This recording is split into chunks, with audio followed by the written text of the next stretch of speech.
The way that Miss Barron died was horrific, and that 911 call, which captured truly all of it.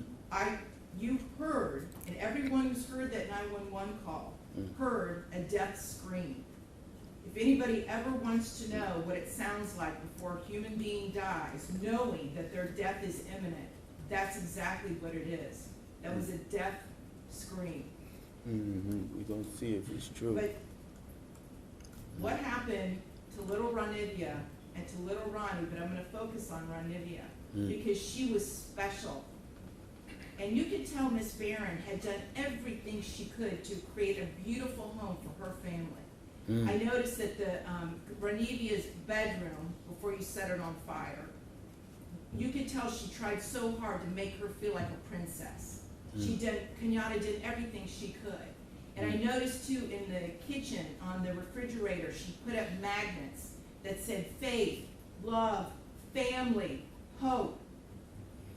And then you know what else happened to that refrigerator during that night? It got splattered with blood all over it due to what happened. Little Ranivya, she couldn't scream, she couldn't run away, and she witnessed what you did to her mother as far as shooting her mother in the arm with the gunshot. She knew. And the horror that that child suffered.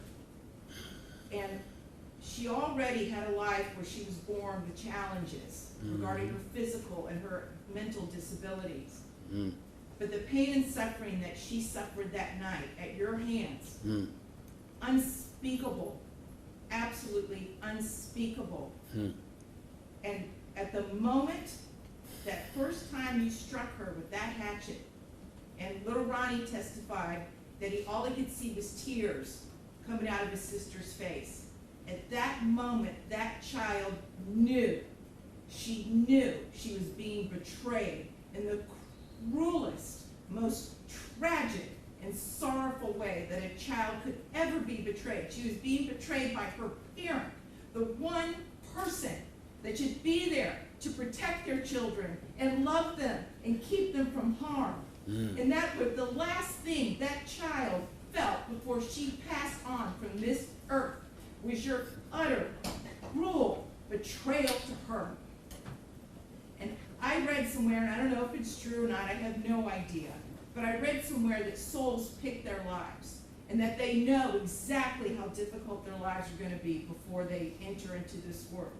And I don't know if that's true or not, but if it is, Ranivya O'Neal is one of the bravest souls I have ever come across in my 54 years on this planet. One of the bravest ever, ever, because she suffered so traumatically.